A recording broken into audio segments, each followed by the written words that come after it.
to speed with some very quick facts on when it comes to acreage of land under cotton in Kenya. Now, because we have been trying to revive the sector, in 2022, the acreage of land under cotton was 5,000 acres. In 2023, there was an increase, which was at 40,000 acres of land. And the target that we do have for 2024 is 103,000 acres of land under cotton. Now, you might wonder which counties produce a lot of cotton. And here are the cotton producing counties in Kenya. At number 1, leading is Lamu. It's actually at the peak of cotton production in Kenya. We also do have Kwale County, Makueni, Taita Taveta County, Homa Bay County, Bungoma, and Kitui. Now, you do realize we did take a trip to Taita Taveta County, and back in the 80s and the 70s, it used to be a primary source of income for the farmers in Taita Taveta County, and that is exactly where we're trying to go. So these are the producing counties of cotton. Now, when we move to production of cotton and also the demand, in 1980s, when cotton was doing very well, when it was at its peak, we used to produce 80,000 bales annually. Now, you do realize one bale is about 185 to 200 kilograms. Now, moving to the current production and demand, the current local demand of cotton in Kenya is at 100,000 bales annually. This is the amount of cotton that we need to produce in a year. The current production, we are only doing 7,000 bales annually. So that means we do have a deficit of 93,000 bales annually. And if you want to also know how much cotton lint are we importing into the country, we are importing 41,000 bales. Now, as you can see, of course, there has been a decrease comparing to how, as a country, we used to do in the 80s and the 70s and now. And you might wonder, what are the challenges that we faced? What happened in between there that led to a decline in the production? Now, here are some of the major challenges that were faced in the cotton sector. Number 1 being liberalization of the sector. Now, this is when the government pulled out from the cotton sector and it was now being led by private entities. Another reason as to why there was a drop in the performance in the cotton sector is lack of inputs. Here we are talking seeds, we are talking pesticides, we are also talking fertilizer. These affected a lot of farmers, and many other opted to go for different other crops because cotton at the time was not giving them the money that they used to. Also, we do have competition from second-hand clothes, popularly known as mitumba. Now, of course, this brought a challenge and a competition to manufacturing industries in Kenya. You might also wonder how many textile manufacturing industries that we do have. We only have 3 manufacturing industries, but as of now, we are not yet able to meet the demand. One of the manufacturing industries is in Nairobi. We do have another one in Thika and another one in Eldoret. Now, as you know, we are working so hard to revive the sector. One of the initiatives that is being put in place by the government and the private stakeholders as well is making sure that farmers have cotton seeds. So this is how the program of distribution of seeds went down in Nyanza region. Take a look.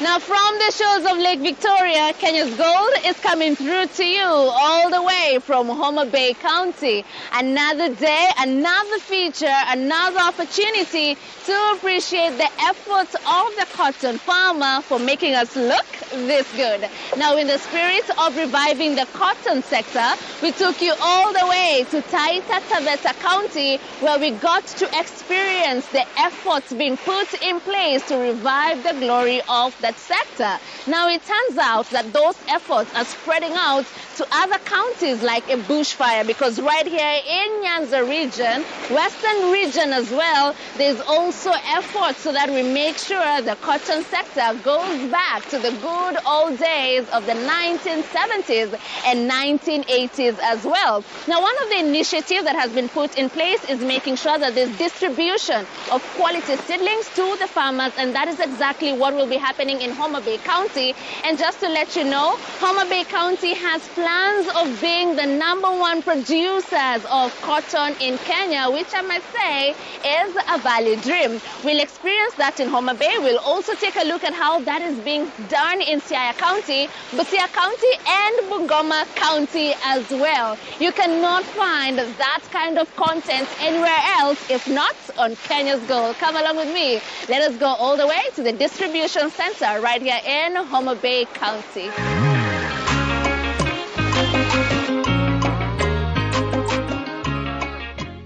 The seed distribution in Homa Bay County was graced by government and private stakeholders, cotton farmers from the region, and also agricultural leaders who spoke on the initiatives being put in place to revive the cotton sector.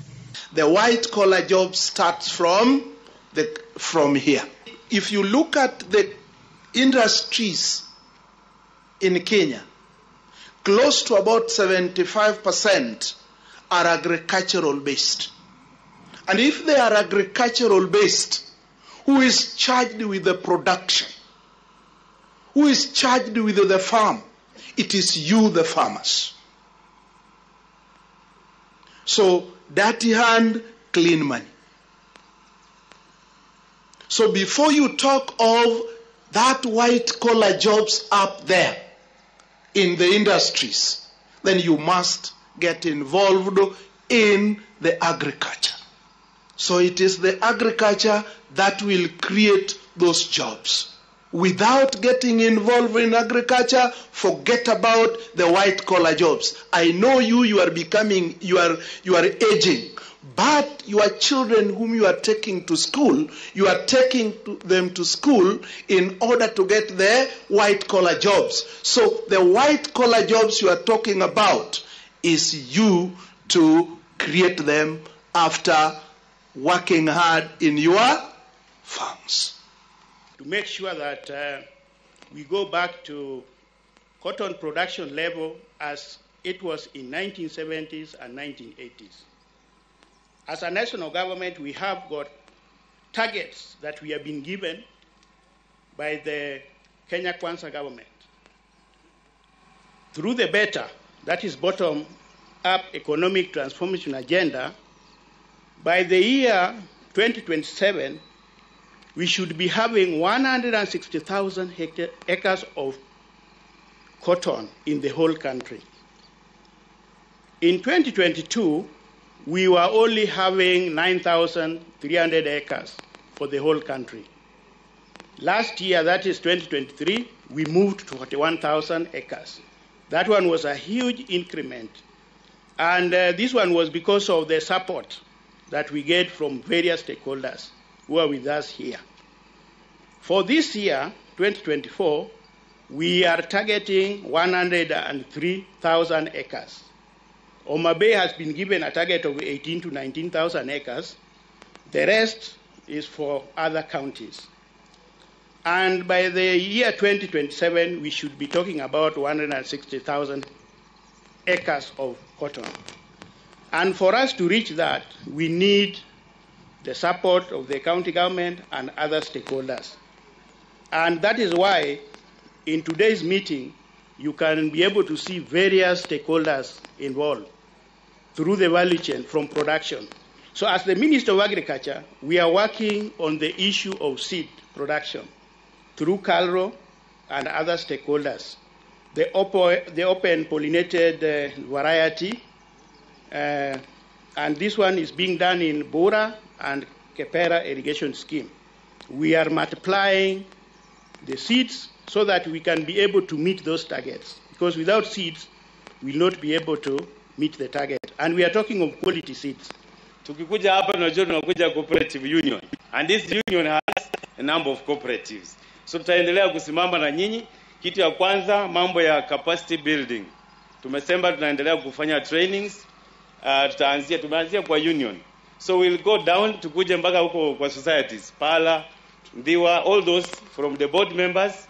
Then tukuje mambo ya ukulima. We have clustered, tuwaweke kwa clusters kama ni sub counties. Tutakuwa tunakuja tunawafunza mambo ya ukulima wa pamba. Kitu ya pili ni mambo ya payment. Tunataka kurahisisha mambo ya malipo. Si lazima uchukue pikipiki ukuja hapa kupata malipo yako. Ukishapima unapata hiyo weight yako, then ikifika jioni we want to make sure you are paid promptly. Kama uko na account number, pesa inaingia kwa account.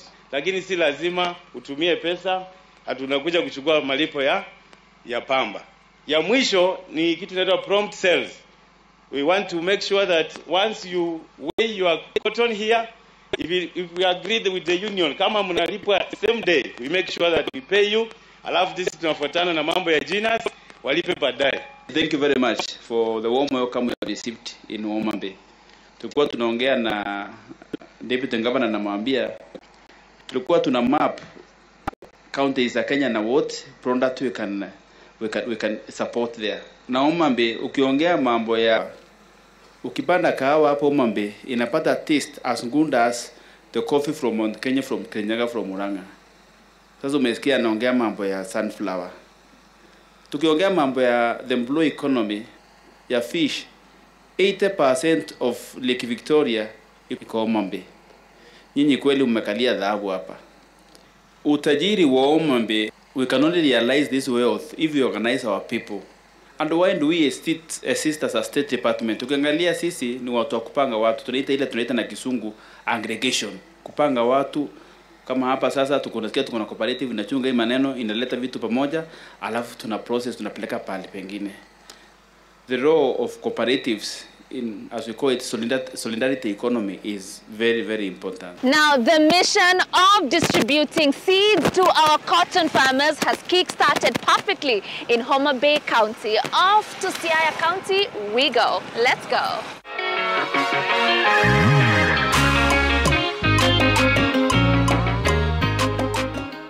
After successful distribution of cotton seeds in Homa Bay County, the mission continued in Siaya County. And for this occasion, the guest of honor was Mr. Peter Kilemi, PS State Department for Cooperatives, and this was his message to the cotton farmers.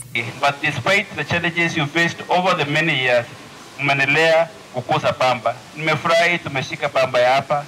Na sasa sisi tumekuja kutulia farm that the problem you have faced for many years in this sector ya kulea pamba, suluhu yake imefika kwa sababu hii serikali inasema hii value chain ya pamba, cotton and textile, can play a very significant role in the revival of the economy of this country. Hii nguo tunajua sote inatoka kwa pamba. But other than that, we spent over 300 billion shillings last year to import hendible oil. Na hii mafuta inatoka kwa nini? Kwa cotton seed. Sindio? We are importing animal feed. Na tunajua the most important source of protein kwa animal feed ni cotton, the byproduct of the cotton seed. Sasa hii cotton governor inasaidia vitu tatu. The value chain ina feed the dairy industry kwa sababu ya animal feed, na ina feed edible oil kwa sababu tunatoa nini? Hii edible oil. Ukitusaidia na hii mashamba ukulima wa pande hii pamba, hii si zipelekwa kwa mashamba, we will reduce our import bill kwa sababu tutanunua nini? Edible oil. Hatutanunua tena nini? Chakula ya ng'ombe. Na kununua nguo naye tuache. Other than that, it is going to support cottage industries. Za nguo sasa mnasema jinari hapa. Mkilea pamba, jinari ikuje, mkitoa kwa jinari mnaenda wapi? Mnaenda hapo mbele. Mwanze ku process nguo, mnavalia nguo za nini? Za pamba imetoka Siaya. Let young people and young women go back to the farms. Wao ndio wenye wanasimamia hii pamba na ndio wanapata hii pesa. With good and farming practices, you can get as much as 40,000-50,000 shillings per acre of cotton. And the good thing with cotton, upande za zile unapanda ile season ina mvua mingi. So the first season unataka mvua unapanda vitu zako. The second dry season, and that's when the cotton does when unapamba pamba. So in a substitute unakuwa na multiple streams of income. Ile kitu ambapo unaweza kukuhakikishia ya kwamba Siaya is a cotton county. Kutoka hapa mpaka Ndere ni karibu kilomita 4 peke yake, na tulikuwa na ginnery ambao ilijengwa hapa karibu miaka 80 ambao zilipita wakati wa ukoloni, inaitwa Ndere Ginnery. Hapo tuna hekta karibu 20. Kama ni mambo kutoa ardhi ili tuone ginnery mpya, tayari tuna hekta 20. Ingawaje kama tunaleta ginnery mpya, lazima tuwe na mijengo ambao ni ya kisasa, na mambo za stores na warehousing, haya yote lazima tuziangalie.